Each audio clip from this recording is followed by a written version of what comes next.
नमस्कार, स्वागत है आपका। मैं हूं आपके साथ सुमित गुप्ता। खबरें विस्तार से। कल सीमा पर तैनात सीमा सुरक्षा बल के जवानों ने अमृतसर जिले के रोरानवाला कला गांव के पास पड़ने वाले क्षेत्र में पाकिस्तान से भारतीय क्षेत्र में प्रवेश करने वाली संदिग्ध ड्रोन देखी गई। जवानों ने संदिग्ध ड्रोन को गोली मारकर रोकने की कोशिश की। इसके बाद पूरे इलाके की घेराबंदी कर दी गई और पुलिस और संबंधित एजेंसियों को सूचित कर दिया गया। ड्रोन से हेरोइन का एक पैकेट बरामद किया गया है। बीएसएफ के जवानों ने एक बार फिर एक ड्रोन को पकड़ने में कामयाबी हासिल की और तस्करी के प्रयास को नाकाम कर दिया। ये तस्वीरें देखिए आप, जिस ड्रोन को पकड़ा गया, जिस ड्रोन को जब्त किया गया, रोरान वाला काला गांव के पास ड्रोन से हेरोइन का एक पैकेट भी बरामद किया गया है।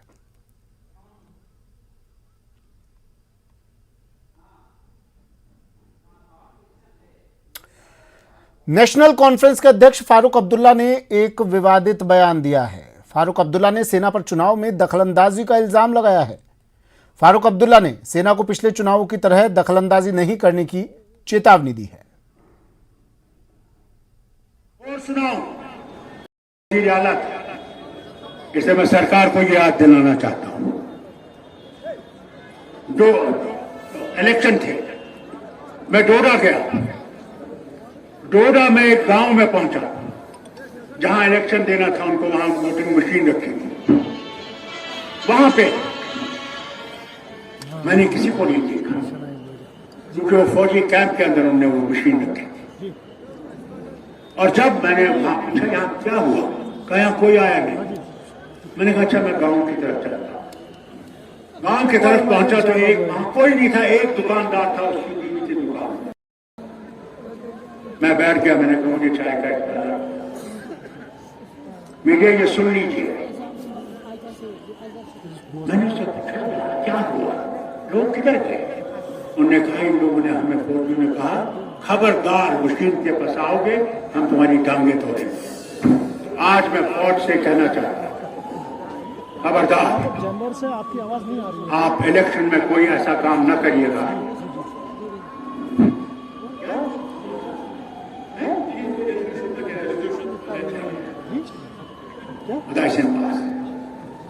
मैंने कहा आज आपसे गुजारिश कर रहे हैं, ऐसा काम नहीं करेंगे। आपको भेजना होता है। लोग जिसको वोट दें उसको देने दीजिए, आप उसमें इंटरफेरेंस नहीं करिए। मैं हुकूमत से भी कहता हूँ खबरदार रहिएगा, नहीं तो वो तूफान आएगा जिस तूफान को आप फिर कंट्रोल नहीं कर सकते। हम जान देने के तैयार हो जाएंगे, याद रखिए। डॉक्टर फारूक अब्दुल्ला के बयान पर ब्रिगेडियर अनिल गुप्ता की प्रतिक्रिया सामने आई है। ब्रिगेडियर अनिल गुप्ता ने कहा कि फारूक अब्दुल्ला ने आईएसआई और पाकिस्तानी सेना जैसी एजेंसियों को खुश करने की कोशिश की है। उन्होंने भारतीय सेना को नीचा दिखाने की कोशिश की है। ब्रिगेडियर डॉक्टर विजय सागर धीमान ने डॉक्टर फारूक अब्दुल्ला के बयान को बेतुका बताया। वहीं कर्नल एसएस पठानिया ने फारूक अब्दुल्ला के बयान की निंदा की। देखिए, ये डॉक्टर फारूक अब्दुल्ला की गंदी सियासत का एक नमूना है। ये वही शख्स है जिन्होंने 1 महीने पहले कहा था कि मैं दोबारा नेशनल कॉन्फ्रेंस का प्रेसिडेंट किसी भी हालत में नहीं बनूंगा, और आज किस प्रकार ड्रामा किया गया सिनर के अंदर और वो दोबारा नेशनल कॉन्फ्रेंस के प्रेसिडेंट बन गए। ऐसे आदमी के ऊपर, ऐसे आदमी की बातों के ऊपर आप कैसे विश्वास कर सकते हैं? ये वही आदमी है जो कि खानदानी पॉलिटिक्स में बिलीव करते हैं, जिनको सिर्फ अपनी कुर्सी से प्यार है और किसी से प्यार नहीं है। अगर इन्होंने बूथ कैप्चरिंग का जो कहा है, अगर यह बात सच है तो उस वक्त इन्होंने कार्रवाई क्यों नहीं की? चीफ मिनिस्टर थे, कार्रवाई कर सकते थे, सेंटर को कंप्लेंट कर सकते थे, नहीं किया। क्यों? क्योंकि उनको उस वक्त उनकी कुर्सी का खतरा था, डरते थे कहीं उनकी कुर्सी ना चली जाए। आज क्योंकि उनके पास कुर्सी नहीं है, वो लोगों की सहानुभूति के लिए, उन लोगों को खुश करने के लिए जो कि इंडियन आर्मी को बदनाम करना चाहते हैं, उनके लिए इस प्रकार की बयानबाजी कर रहे हैं। और आप जानते हैं कि इंडियन आर्मी को बदनाम होते देख कौन खुश होता है, आईएसआई या पाकिस्तान? देखिए, फारूक साहब ने जो स्टेटमेंट दी है ये हास्यास्पद नहीं है, मतलब कि ये लाफेबल है। आप मुझे ये बताइए, जो इलेक्शन होती है, जो बूथ की एडमिनिस्ट्रेशन होती है, वो कौन करता है? वो बेसिकली जेएंडके स्टेट गवर्नमेंट के ऑफिसर्स होते हैं, वो appointed by the chief election commissioner. उसके बाद उसकी सिक्योरिटी कौन देता है? या वो सीआरपी देती है या जम्मू कश्मीर पुलिस देती है। इसके अलावा जो कोई भी एक्शन होती है वो J&K गवर्नमेंट की supervision under chief election commissioner होती है। तो यहाँ आर्मी कहां से बीच में आ गई? और JKP, CRPF और चीफ इलेक्शन कमिश्नर के जो अपॉइंटेड बंदे हैं वो सब J&K गवर्नमेंट के लोकल्स हैं। तो आर्मी को क्यों बीच में बदनाम कर रहे हैं? आर्मी कभी भी इलेक्शन में इंटरफेरेंस बिल्कुल नहीं करती है। और क्या ये फारूक साहब को मालूम नहीं है? या फिर वो एक कंस्टिट्यूएंसी को एड्रेस कर रहे हैं जो टेररिस्ट हैं या उनके सपोर्टर्स हैं, या उनको बताने की कोशिश कर रहे हैं कि हम बहुत बड़े आदमी हैं और हम ये करेंगे या वो करेंगे। और इसके अलावा जब अगर वो खुद चीफ मिनिस्टर थे और अगर वो वहाँ पहुंचे और अगर वहाँ पे जो इलेक्शन कमीशन की वोटिंग मशीन थी वो लोगों को अवेलेबल नहीं थी, तो आपने क्या किया? आपने रिपोर्ट नहीं की किसी आर्मी अथॉरिटी को रिपोर्ट नहीं की। तो फिर ये कहना कि आर्मी ने अपने अंदर बंद कर रखी थी और आर्मी ने बोला था कोई इसके आसपास नहीं आएगा, वो हमने मान लिया। तो फारूक साहब एज ए CM अगर लैंड करते हैं डोडा डिस्ट्रिक्ट में तो इस चीज को क्या मान लेंगे? तो ये बहुत ही एक लाफेबल स्टॉक लगा और फारूक साहब ने ये स्टेटमेंट दी है केवल अपनी कंस्टिट्यूएंसी को एड्रेस करने के लिए। इनका ये जो बयान है ये बहुत ही बचकाना है, निंदनीय है, मिसलीडिंग है, मैनिपुलेटिव है और वोट बैंक सेंट्रिक है। साथ ही साथ ये उनकी पुरानी आदत है कि जब वो पावर में होते हैं तो उनके जो गाने होते हैं वो अलग किस्म के होते हैं, जब आउट ऑफ पावर होते हैं तो वो पूरी तरह से इंडियन आर्मी या India as a nation against चले जाते हैं। ये उनकी एक पॉलिटिक्स का स्टाइल है। जगती और जम्मू के अन्य स्थानों में रहने वाले कश्मीरी पंडित आतंकी संगठनों द्वारा जारी धमकी भरे के बाद डर और दहशत में हैं। जगती प्रवासी बस्ती में कश्मीरी पंडित प्रतिनिधियों ने धमकी भरे पत्रों पर गंभीर चिंता व्यक्त की है और कश्मीर में अल्पसंख्यकों के लिए घाटी में उचित सुरक्षा कवच की मांग की है। उन्होंने सरकार से भी मांग की कि जब तक घाटी में सुरक्षा स्थिति सामान्य नहीं हो जाती तब तक जम्मू में सभी PM पैकेज कर्मचारियों को तुरंत स्थानांतरित कर दिए जाएं। लश्कर तोयबा की तरफ से कश्मीर में काम कर रहे हैं PM पैकेज एम्प्लॉयज को जिस तरह से थ्रेट दी गई है और उनको ये कहा गया है कि अगर वो कश्मीर वैली में कंटिन्यूसली काम करते रहेंगे तो उन जान को खतरा है, उनको हम टारगेट करेंगे। न सिर्फ PM पैकेज के तहत काम कर रहे कश्मीरी पंडितों को बल्कि जो नॉन लोकल लेबरर्स हैं उनको भी थ्रेट किया गया है। इसके बाद जब से ये सोशल मीडिया पे ये पोस्टर जारी किया गया है लश्कर तोयबा की तरफ से, तब से जो कश्मीरी पंडित हैं और PM पैकेज एम्प्लॉयज हैं उनमें जबरदस्त रोष है, गुस्सा है और बहुत ज्यादा बेचैनी है। मैं इस वक्त जगती में हूं और यहाँ पे जो रिप्रेजेंटेटिव्स हैं कश्मीरी पंडित लीडरों के, क्योंकि जगती टाउनशिप में तकरीबन 4000 के करीब कश्मीरी माइग्रेंट रहते हैं, फैमिलीज रहती हैं, तो यहाँ पे भी बहुत सारे लोग जो PM पैकेज के तहत काम करने वाले जो यूथ हैं वो यहाँ पे रहते हैं। मैं इनसे बारी बारी बात करता हूँ। सबसे पहले शादीलाल पंडिता है जो कि यहाँ पे प्रोमिनेंट लीडर है। शादीलाल जी, कितना मुश्किल है और क्या चाहते हैं सरकार? जो पैकेज मुलाजिम हमारे हैं बड़ी मेहनत से और बड़ी लगन से उन्होंने कश्मीर में ज्वाइन किया था नौकरियां करने के लिए और वहां के लोगों को, वहां के बच्चों को शिक्षा देने के लिए और बाकी काम करने के लिए वो बार बार यही कहते थे हम कश्मीरी पंडित हैं, हमारे साथ जो कश्मीरी मुसलमान हमारे हैं, हम भाईचारा रखना चाहते हैं, हिंदू मुस्लिम सिख इत्तेहाद रखना चाहते हैं। लेकिन जब कुछ बदनासिर ने वो देखा कि कश्मीर का माहौल अब ठीक होने वाला है और हो रहा है, तो उन्होंने एक कॉन्स्पिरेसी के जरिए फिर से मिलिटेंसी शुरू की, जिस मिलिटेंसी की वजह से हमारे पैकेज मुलाजिमों को चुन चुन कर मारा गया कश्मीर में। और अभी भी वो प्रोसेस उन्होंने जारी रखा है, जबकि लश्कर तोयबा और बाकी मिलिटेंट ऑर्गेनाइजेशन ने लिस्ट निकालकर, कश्मीरी पंडितों के लिस्ट निकालकर कौन कौन मुलाजिम हमने मारना है और वो लिस्ट निकाल। तो ये शादीलाल पंडिता थे। सुनील पंडिता है, ये भी यहाँ पे एक्टिविस्ट हैं, सोशल एक्टिविस्ट हैं और यहाँ पे इनका अपना दबदबा है। सुनील पंडिता, ये जो चीजें हुई हैं क्या कहेंगे? सरकार, कितनी बड़ी चिंता की बात है और सरकार से आप क्या चाहते हैं?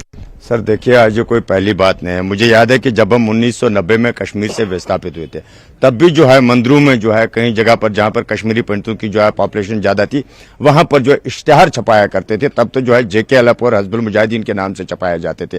लेकिन आज के डेट में जो नई ट्रेंड हो चुकी है तो मुझे लगता है जो है ये सरकार का कहीं ना कहीं फेलियर है, क्योंकि अगर आप 2 रुपए का डुप्लीकेट नोट या 100 रुपए का डुप्लीकेट जो है 1 किलोमीटर से आगे पीछे लाएंगे तो जो है एक डिजिटल इंडिया में जो है उसको तुरंत जो है रिकवर करना चाहिए। अगर इस तरीके की कोई लेटर या कोई इश्तिहार जो है छप जाता है मार्केट में, मुझे लगता है सरकार जो है या तो इसका साथ है या तो कहीं न कहीं फेलियर है उनका, क्योंकि इससे साफ तरीके से साबित हो जाता है हमारे जम्मू कश्मीर की जो एडमिनिस्ट्रेशन है वो कहीं न कहीं इन मिलिटेंटों के साथ है।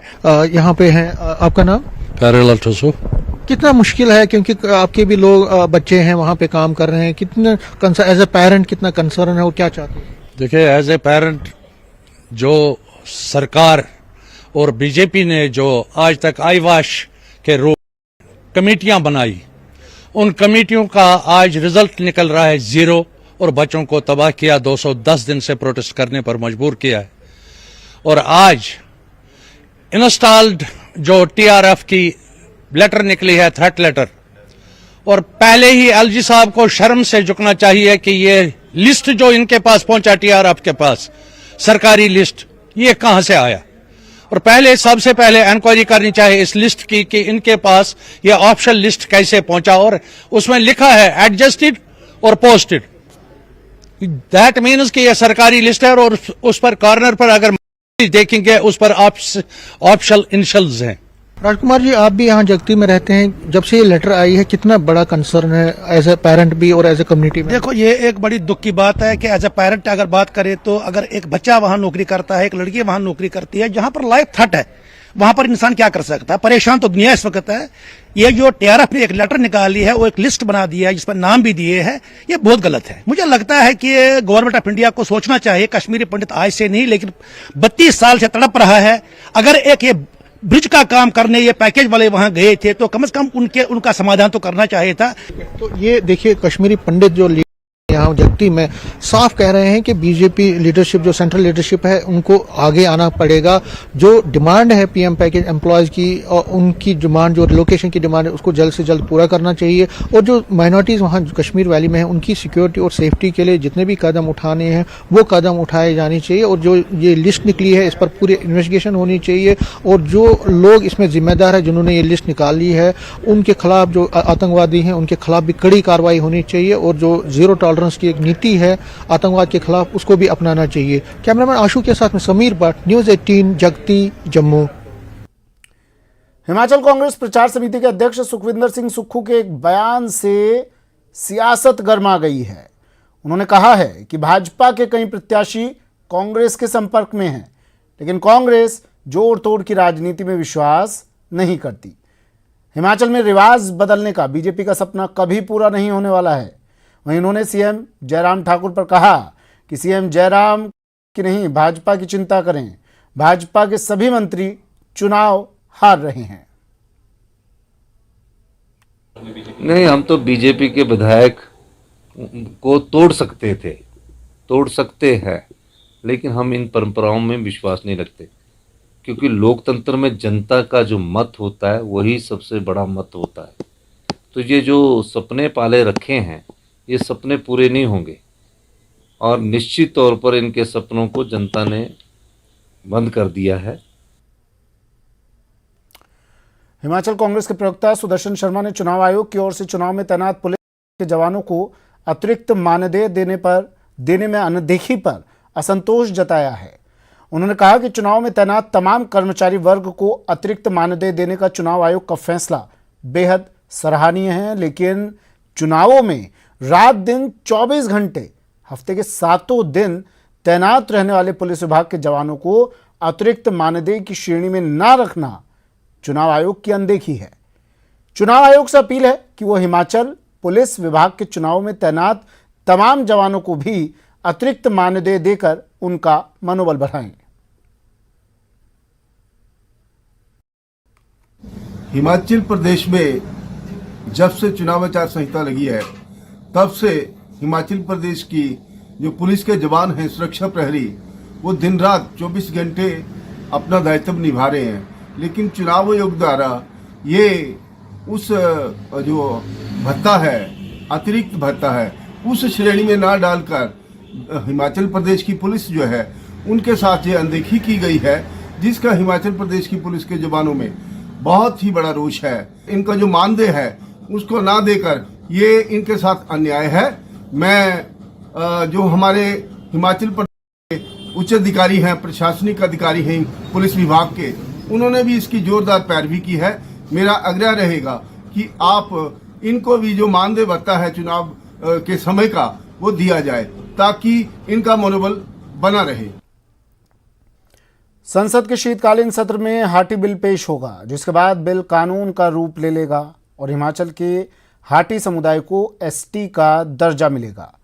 इसको लेकर हाटी विकास मंच ने पीएम मोदी और सीएम जयराम का आभार जताया है और केंद्र और राज्य सरकार का ऐतिहासिक फैसला करार दिया। बता दें कि चुनाव से पहले प्रधानमंत्री नरेंद्र मोदी की अध्यक्षता में हुई केंद्रीय मंत्रिमंडल की बैठक में गिरिपार के हाटी समुदाय को अनुसूचित जनजाति का दर्जा देने का फैसला लिया गया था। पहुंची हाटी समुदाय लगातार उठाता रहा और आज बिल के रूप में जो है 7 दिसंबर को पेश होगा संसद के अंदर। आपको पता है संसद ही कानून बनाती है, ये अमेंडमेंट वहीं से होगी लॉन्ग्स में, ताकि कोई ऐसी गुंजाइश ना रहे। और आज ये पास होने वाला है। हम भारतीय जनता पार्टी का हार्दिक अभिनंदन करते हैं, स्वागत करते हैं और धन्यवाद भी करते हैं कि उन्होंने हाटी समुदाय की आवाज़ को पहचाना, उन्होंने उनकी वजूद दिया उनको और उनका इज्जत। इस लॉन्ग समय से ये मांग चली थी, उत्तराखंड के बेस पर मांग रहे थे कि उत्तराखंड का जो बाबर चौसार का जो क्षेत्र है उस 63 में हो चुका है और हमारे को दर्जा नहीं मिला था और हमारा सेम कल्चर है, सेम संस्कृति है। कांगड़ा के सुनेगरा गांव की रहने वाली मधु शर्मा जूडो और रेसलिंग में प्रदेश में 5 बार चैंपियन रह चुकी हैं और राष्ट्रीय स्तर पर भी चयनित हो चुकी हैं। मधु शर्मा से हमारे संवाददाता विचित्र शर्मा ने की खास बात।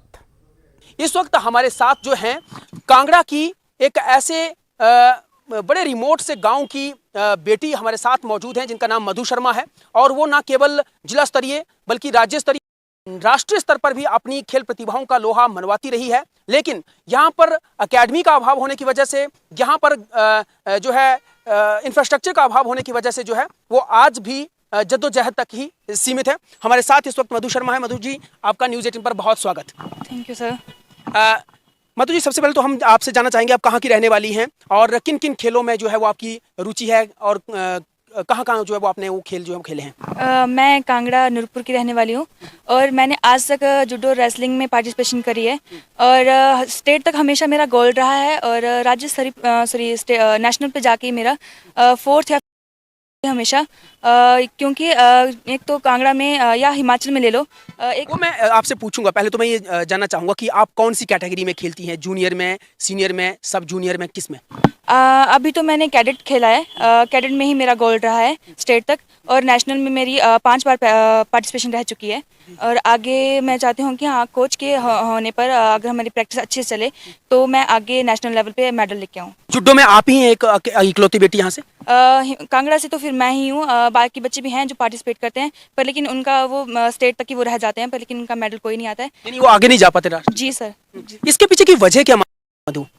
मैं इसके पीछे वजह ये मानती हूँ कि एक तो कांगड़ा में कोचेस नहीं है, अच्छी एकेडमी नहीं है जहाँ पे प्रैक्टिस नहीं हो पाती है। कांगड़ा में ही नहीं है या फिर पूरे हिमाचल में नहीं है? हिमाचल में तो एकेडमीज बहुत हैं, कोचेस भी हैं पर लेकिन हमें अच्छे लेवल का कोच चाहिए जो हमें अच्छे से सिखा सके, अच्छे से हमें आगे उसके लिए तैयार कर सके। अच्छा, अब ये भी जानना चाहूँगा कि अभी फिलहाल आप कहाँ से कोचिंग ले रही हैं या फिर कहीं कोई मिल भी गया है कोच? क्योंकि हमने सुना है कि आपकी अब सिलेक्शन जो वो राष्ट्रीय स्तर के लिए हो गई है और अभी कहाँ जाना चाहती हैं? अभी तो मेरी सिलेक्शन तमिलनाडु चेन्नई के लिए हुई है, वहाँ पे हमारा नेशनल हो रहा है और अभी तक तो मेरे पास अभी कोई प्रैक्टिस नहीं है, कोई भी कोच मेरे पास नहीं है। चलिए, बहुत धन्यवाद। तो तमिलनाडु जा रही है ये कांगड़ा की बेटी मधु शर्मा। धर्मशाला से कैमरा पर्सन राजकुमार कौंडल के साथ विचित्र शर्मा, न्यूज़ 18 हिमाचल।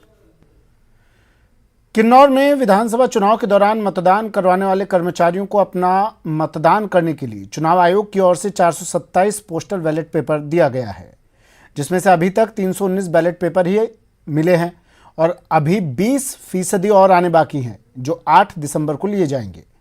जिला रिटर्निंग अधिकारी डॉक्टर मेजर शशांक गुप्ता ने बताया कि विधानसभा चुनाव के दौरान जिले के बाहर सेवा देने वाले पुलिस और होमगार्ड जवानों को 423 पोस्टल बैलेट अभी 20% आने बाकी हैं। तो ETPBS जो हमने जारी किए थे वो थे 757, जिसमें से आज दिन तक 293 आ चुके हैं और पोस्टल बैलेट हमने जो पुलिसकर्मी हो, होमगार्ड हो और इलेक्शन ड्यूटी में जो लोग आउट ऑफ डिस्ट्रिक्ट लगे थे वो टोटल हमने इशू किए थे 427, जिसमें से 319 अब तक हमें आ चुके हैं, जो लगभग 80% है।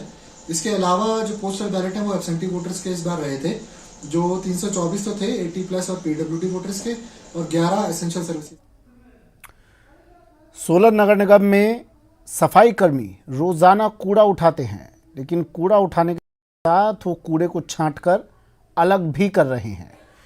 निगम के पास ये शिकायतें आ रही हैं कि कूड़े को छांटकर बाजार में बेचा जा रहा है, जिस पर नगर निगम जॉइंट कमिश्नर ने यह आदेश जारी किया है कि सफाई कर्मी अब कूड़े को अलग नहीं करेंगे। जॉइंट कमिश्नर प्रियंका चंद्रा ने जानकारी देते हुए बताया कि ऐसी शिकायतें मिल रही थी कि सफाई कर्मी शहर में कूड़ा एकत्रित करने में कम, बल्कि वो कूड़ा छांटने पर अधिक समय लगा रहे थे, जिसकी वजह से शहर में सफाई व्यवस्था बनाने में अधिक समस्या आ रही थी।